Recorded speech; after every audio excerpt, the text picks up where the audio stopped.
Todos acharam o livro de Tiago, capítulo 1? Amém?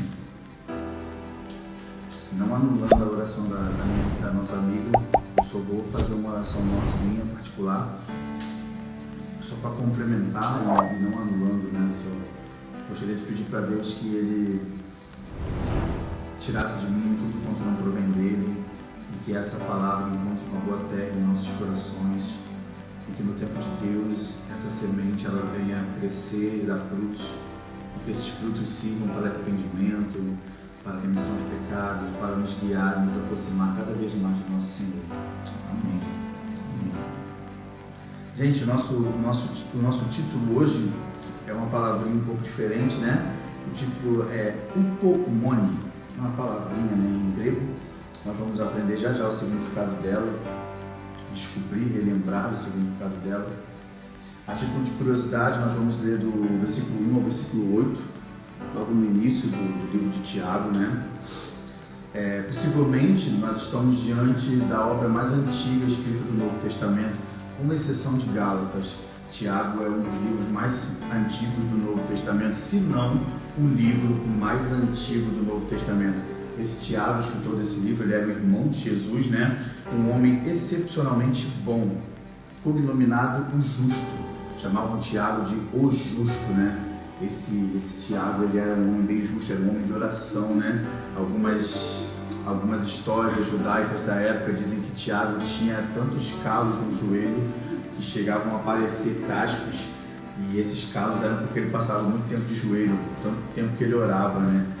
Isso são lendas, lógico, não tem nada comprovado, mas são coisas que contam, né, sobre a respeito de Tiago. Segundo o historiador Flávio José, Tiago morre por volta do ano 70 depois de Cristo, né? E ele morre ali pelos os romanos teriam matado Tiago logo depois da destruição, né, de Jerusalém, os romanos junto com os membros do Sinésia. E esse é o Tiago, escritor dessa carta. Vamos ler o livro, vamos ler o texto e vamos introduzir nossas mentes e nossos espíritos dentro dessa leitura. Assim diz o texto: Eu, Tiago, escravo de Deus e do Senhor Jesus Cristo, envio esta carta às 12 tribos espalhadas pelo mundo. Saudações. Meus irmãos, considerem motivo de grande alegria sempre que passarem por qualquer tipo de provação, pois sabem que até a sua fé pois sabem que quando sua fé é provada, a perseverança tem oportunidade de crescer. Versículo 4. E é necessário que ela cresça, pois quando estiver plenamente desenvolvida, vocês serão maduros e completos, sem que nada lhes falte. Versículo 4 novamente. É necessário que ela cresça. Ela quem? A perseverança. Pois quando estiver plenamente desenvolvida, plenamente significa que não haja falta de nada. Vocês serão maduros e completos, sem que nada lhes falte. Versículo 5. Se algum de vocês precisar de sabedoria, peça a Deus generoso e receberá. Ele não os repreenderá por pedirem, mas quando pedirem, façam com fé, sem vacilar, pois aquele que duvida é como a onda do mar, empurrada e agitada pelo vento. Versículo 7. Ele não deve esperar receber coisa alguma do Senhor. Quem não deve esperar? O homem que é como a onda do mar. Versículo 8. Pois tem a mente dividida e é instável em tudo que faz. Amém? Esse texto é um texto forte, ele é um texto bem didático, né? Ele é um texto de interpretação, digamos assim, bem direta, né? Não é um texto que existem coisas sobre entrelinhas. Nós vamos desenvolver a linha de raciocínio em cima dessas dicas, né? O livro de Tiago é um livro de dicas práticas, dicas diárias, né? Parece um manualzinho que a gente lê ali, a gente fala, nossa, parece um manualzinho do nosso dia, né? E o primeiro ponto que nós vamos destacar é um convite que Tiago faz. Ele faz assim um convite, né? Alegrem-se na provação. né? Está no versículo 2, se eu não me engano. Logo no comecinho ele fala isso, né? Ele diz, né? Meus irmãos, considerem motivo de grande alegria por passarem por qualquer tipo de provação. Ou seja, Tiago faz um convite para a gente um pouco estranho, né?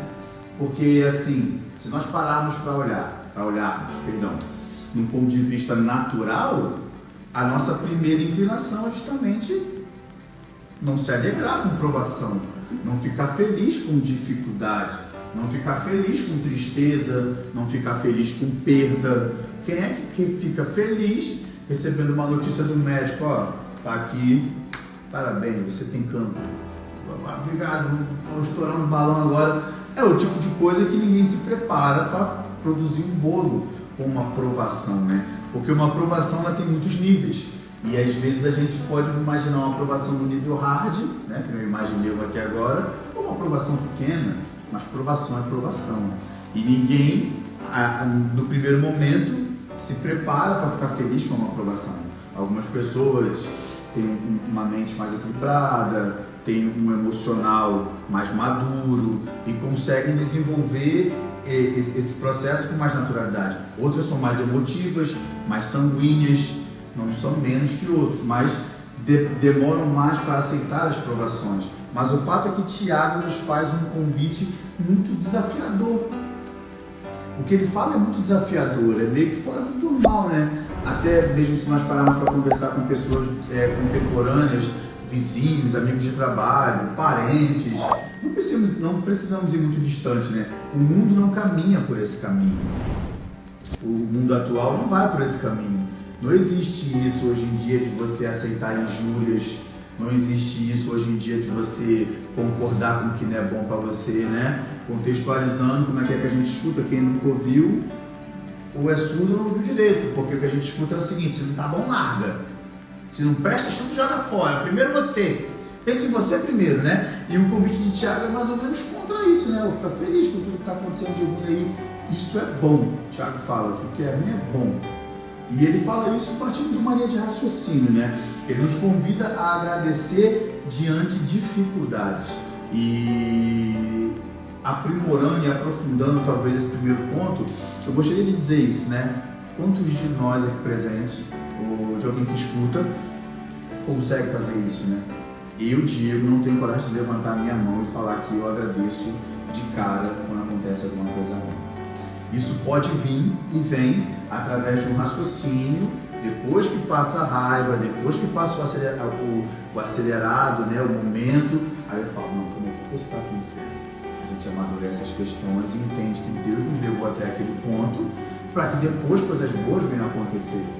Porém, de cara, eu acredito que quase ninguém agradece.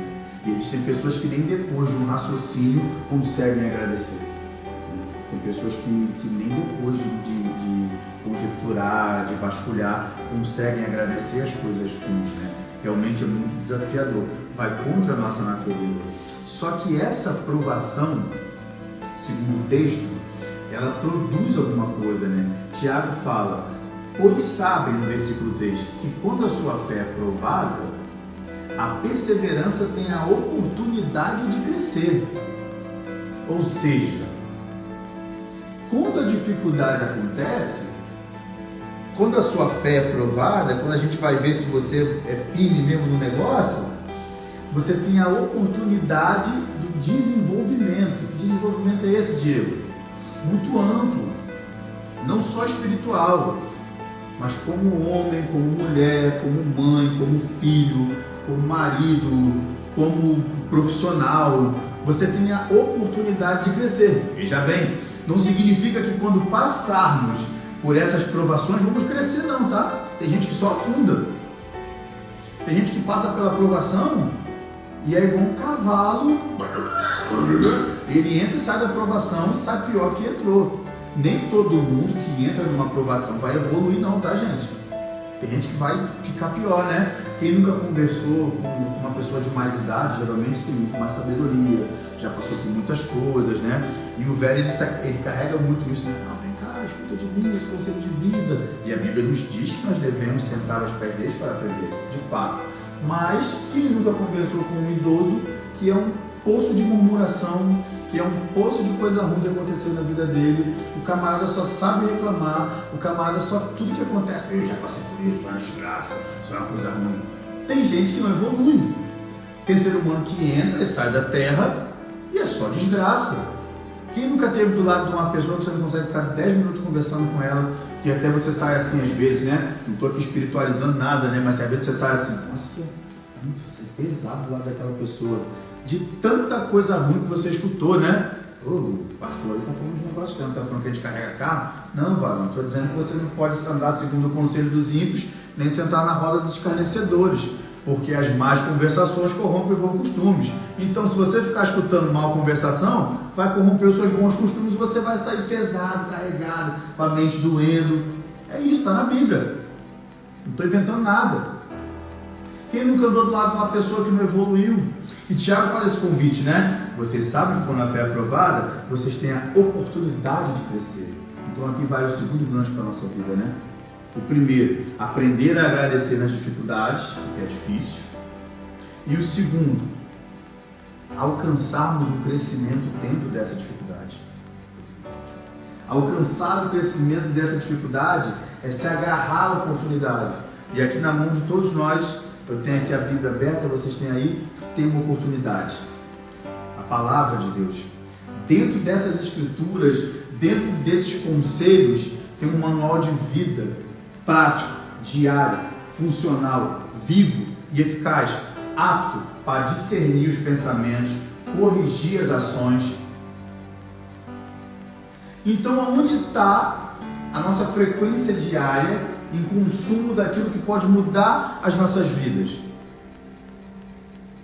Quantas horas por semana, por dia, você tem lido a palavra de Deus? Ou você só abre ela domingo aqui, quando a gente vai ler um texto? Não adianta de nada. Vende, rasga, joga fora, deixa aberto lá para pegar teia, mas não lê. Não lê. Não tem costume de ler. Cria costume. Aprende. Desenvolve. Não estou falando para você ser o Paulo Coelho, o maior escritor do mundo, ou ter uma biblioteca gigante. Eu estou falando da palavra de Deus. Como é que você diz que crê em Deus? Como é que você diz que ama a Deus? E a forma mais segura de comunicação que você tem para escutar a vontade de Deus para a tua vida, fica largada a semana inteira na tua casa. Você tem tempo para tudo. Você tem tempo para ver novela, você tem tempo para brincar no telefone, você tem tempo para passear com teus amigos, você tem tempo para fazer vontade dos outros, mas você não tem meia hora por dia para descobrir o que Deus está pensando sobre a tua vida. Vai ficar difícil, né? Fica difícil para nossas vidas. Fica difícil. A preguiça é mais forte, a vontade de dormir é mais forte, tudo ganha de Deus. E aí quando vem a aprovação, você quer que Deus desça do trono dele, porque o filhinho dele bonitinho está lá em Portugal, me ajuda, papai. Pô, as crianças estão ali sendo educadas, os pais dão conselhos, os pais dão dicas. Agora não, que eles são pequeninos, mas imagina homens feitos, depois de uma vida inteira de dica, uma vida inteira de não bota a mão nisso, não escolhe esses caminhos, não se direciona através desse tipo de convívio, e aí eles vão errando, os pais vão sempre amar e sempre correr atrás, mas não dá para corrigir depois de grande em tudo. O filho tem decisão, o filho tem escolha, você não vai ficar com a coleira atrás do teu filho, se ele voltar, você vai botar o anelzinho no dedo, você vai fazer a festa. Mas não é mais fácil escutar o conselho do pai sem quebrar a cara antes? Então para quê? Quantas horas nós temos orado? Quantas vezes por semana nós temos jejuado? Quantas vezes? O relacionamento de Jesus com os seus discípulos era um convite a relacionamento diário, gente. Veja bem, Jesus não criava, e eu não estou aqui para criar isso, Jesus não criava robôs, Jesus não criava cães que você fala, senta que eu vou te dar um negócio para comer. Pessoas robotizadas, mecânicas. Eu só faço se eu falar com o pastor antes, eu só faço se eu falar com o missionário antes. Não, Jesus criava pensadores, Jesus criava líderes, Jesus criava influenciadores. A morte de Cristo e a sua ressurreição foram uma semente, um sangue que brotou líderes e pensadores, e vocês são líderes, vocês são pensadores. O acesso de vocês a Deus não depende de mim, o acesso a vocês a Deus não depende de líder religioso nenhum. A comunhão dos santos é necessária, estabelecida e bíblica, e não existe como descartar isso. Quem é contra a igreja, tira, que é satânico, é demoníaco, é alguma coisa errada no treinamento daquela pessoa. A comunhão dos santos é bíblica e nunca vai deixar de existir. O inferno não vai destruir isso. Mas o seu acesso a Deus é você e Deus. Ninguém precisa escutar os seus pecados. Confessem uns aos outros para que sarem, tá? Para ninguém falar que eu estou pregando heresia. Mas estou falando aqui de instituição, de intermediação. Não existe intermediário. O acesso livre ao coração de Deus se chama Jesus. E o caminho seguro se chama Bíblia. E o combustível da fé se chama oração, jejum, leitura da palavra. Todos nós, gente, todos nós, começando por mim, nós conseguimos sim, meia hora do dia. Ninguém aqui vai deixar de fazer os seus compromissos diários se tirarmos meia hora por dia, de preferência quando acordamos, para abrir o livrinho, mesmo sem jeito, mesmo sem entender muito, mesmo sem perícia, abrir o livrinho, fazer uma oração, falar com Deus ao seu próprio modo, porque Ele entende o teu coração, e ler o texto. Lê o texto, pensa sobre aquele texto, pensou sobre aquele texto, traz ele para a sua vida. Isso é Deus falando contigo. Porque se não tivermos absorvendo diariamente, vamos cair doentes. Não tem como se alimentar no domingo só. Imagina se a gente fizesse com as nossas vidas o que a gente faz com Deus às vezes. No domingo eu vou lá. Mas então, tá bom, segundo no almoço, segundo no janto, segundo no lancho, não tomo banho, não escovo meus dentes. A gente faz tudo pra gente. Aí pra Deus, meia hora no domingo. Que amor é esse? A gente não ama a Deus como deveríamos. Não estou falando de criarmos um conceito religioso, uma mecânica. Eu estou falando de ser tão apaixonado por Deus, ao ponto de nada conseguir nos afastar de perto dele. Nem os nossos pecados, nem os nossos medos, nem as nossas limitações. De sermos apaixonados ao ponto de estarmos sedentos por essa meia hora que nós vamos separar a partir de hoje, no mínimo, para estar diante dele. A narrativa, ela se aprofunda dentro desse versículo, né? A aprovação produz essa palavra, que traduzida do grego significa upomone, né? O pomone, por sua vez, deve ter uma ação completa, como diz o versículo, pois somente assim serei íntegro e perfeito. Observação, eu anotei aqui, né, a tradução dessa palavrinha no grego. A aprovação e o upomone são para amadurecer a minha fé. O upomone é uma das palavras mais nobres de todo o Novo Testamento. A palavra aparece 30 vezes em todo o conjunto. Olha que interessante. Normalmente vem traduzida por paciência ou perseverança. Mas não temos em português uma palavra que transmita toda a plenitude do seu significado. Ou seja, quando a Bíblia foi escrita, né, em grego, que apareceu essa palavrinha upomone, João Ferreira de Almeida, quando traduziu para o nosso português, ele não tinha uma palavra dentro da gramática portuguesa que qualificasse ou diagnosticasse tudo quanto significa mesmo, né, a palavra upomone, que ele colocou lá, perseverança. Só que não menosprezando a tradução de João Ferreira de Almeida, mas essa palavrinha não chega nem aos pés do significado de upomone, né? E sem querer ficar escondendo o que significa, no grego clássico é uma palavra muito comum. E o upomone é a paciência, né? É a paciência quando não há remédio. O upomone significa a resignação de uma dificuldade que sobreveio ao homem contra a sua vontade. Então vamos devagar, né? Essa palavra upomone não é só perseverança. Perseverança seria muito pouco para qualificar o upomone. O upomone é quando o médico fala assim. Olha só que profundo o que Tiago propõe para a gente. A perseverança, nessa palavra perseverança. O médico chega e fala assim: Natália, o seu câncer está no cérebro, estado terminal. Aí Tiago vira e fala: upomone. Persevera. Não, mas calma aí. O upomone é uma perseverança quando não há mais remédio. Não, vamos fazer uma neurocirurgia então. Não, se a gente abrir teu cérebro, você morre. Porque o tumor está num que viu Grey's Anatomy, tem uma parada legal falar isso agora. O tumor está numa área do seu cérebro inoperável. Nem o Shepard vai dar jeito. Tá entendendo? Não tem Shepard. E aí Tiago vira para você e fala: pulmônio. Como é que eu vou perseverar diante de um tumor inoperável? Olha que forte, né? E aí o texto continua, né? É a resignação a uma dificuldade que sobreveio ao homem contra a sua vontade. Quem é que quer sofrer? Quem é que quer chorar? Quem é que quer perder? Então persevera diante daquilo que vem contra totalmente a tua vontade, ou suportar um arguilhão, o choque da batalha e a chegada da morte. O pulmônio é isso. É você estar diante da morte e falar assim: cara, acabou. E aí Jesus vira para você, né? Segundo Tiago, o irmão mais velho de Jesus, Tiago, capítulo 1, versículo 2, 3 e 4. Tiago fala: persevera. Mas acabou, morreu. Não existe não. Mas está morto, caiu morto aqui agora. O tumor estourou. Morreu.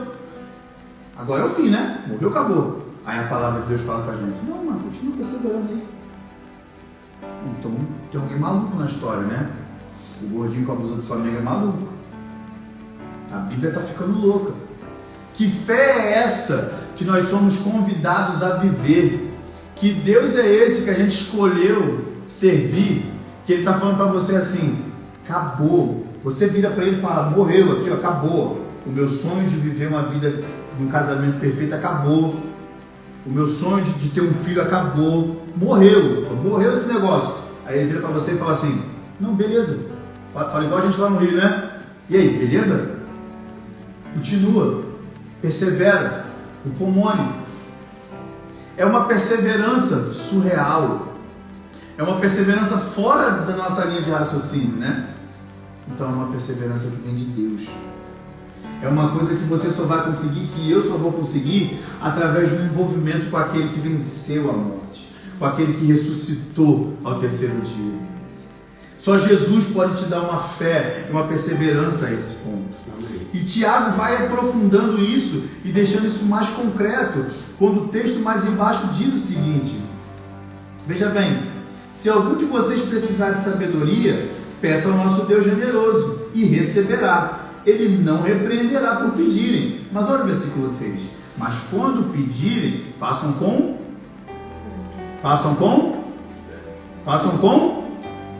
fé. Amém? Pois aquele que duvida é como a onda do mar, empurrada como o vento. Esse não vai receber coisa nenhuma, pois ele tem mente dividida e instável em tudo que faz. Meus amigos, estamos diante de duas afirmações. Amém? Eu tenho quatro. Duas afirmações. Nós temos duas realidades diante desse texto final. A primeira realidade é: o que tem uma fé madura pede e recebe. Correto? Aquele que tem fé pede e recebe. Isso é uma afirmação. Ele não bota ali, ó, vocês podem receber ou não. Se tua fé é madura, você vai receber. Ponto final, acabou. E a segunda afirmação é a seguinte: o homem de ânimo dobre, ou seja, ânimo dobre significa o homem que age instavelmente. Ânimo dobre, eu vou melhorar isso aqui, é o homem que ora ele é carnal e ora ele é espiritual. Tá rolando um papo aqui, o cara fala em língua, babalu, balamacia, pula, sapateia, passa uma mulher ali com o peito, com um tecotão, ele... isso, meu irmão, é uma mazão. Ele é ânimo dobre. Se está no meio da igreja, ele louva. Se está no mundo, ele olha decote e olha bunda. Se tem uma briga, ele quer bater e socar a cara dos outros. Se tem uma oração, ele quer expulsar demônio, ele não sabe o que ele é. A Bíblia fala que esse homem de ânimo dobre, esse cara instável, esse cara inconstante, ele não recebe absolutamente nada. Estamos diante de duas afirmações. Quem tem fé pede e recebe. Quem é instável e inconstante, como diz em Apocalipse, vai ser vomitado, não vai receber absolutamente nada. E para essa fé madura acontecer, precisamos ser aprovados nesse processo dos machucados que acontecem, como lemos desde o início. Se alegrar na aprovação e nos agarrarmos à oportunidade de crescer e amadurecer, porque o amadurecimento da fé vai deixá-la completa, sem falta de nada. O que tem uma fé madura pede e recebe. Então eu não sei qual é a dificuldade que nós estamos passando hoje, em particular cada um, mas uma coisa eu sei: Deus não fala com paredes. Se essa palavra está sendo pregada aqui hoje, é porque eu preciso, é porque alguém aqui mais precisa ouvir isso. Isso que está acontecendo de muito é para a gente amadurecer. E o ânimo dobro precisa ser combatido. Aquilo que é inconstante precisa cair. Não dá para viver meia banda, né? Não dá para viver meia taça do Evangelho. Não dá para sair daqui hoje, nos alegrarmos, vamos tomar nosso café como a gente sempre faz, brincar, rir, e amanhã acordar e viver a vida e só lembrar de Jesus domingo que vem.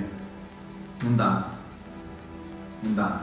Não dá. É igual está acontecendo na Ucrânia, né? Eu tenho um amigo que estava na Ucrânia esses dias, a esposa dele é ucraniana, eles foram lá visitar os parentes dela, e ele estava falando comigo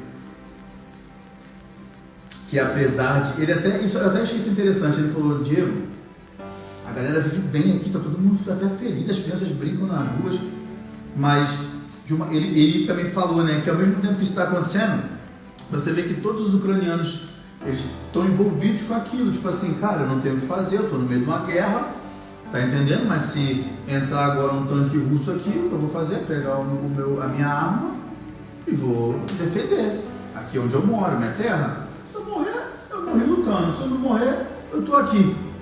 Por que eu estou conjecturando essa história? Para dizer que não dá para a gente ser indiferente às coisas, não dá para ser inconstante. Se você está no meio de uma guerra, a arma está aí, você precisa usar. Não dá para ser indiferente às coisas que nós somos convidados a fazer. Amém? Porque se formos indiferentes, seremos meros telespectadores daquilo que está acontecendo. Passou um homem por aí, né? Se nós formos ler os escritos de Flávio Josefo, nós vamos ver ele falando, né? E muitos outros historiadores da época, milhares de historiadores escreveram sobre Jesus, né? Sobre Jesus, o homem histórico. Passou um homem por aí que caminhou por essa e falava coisa. Não, mas nós não somos historiadores, nós somos participantes da mesa. Amém?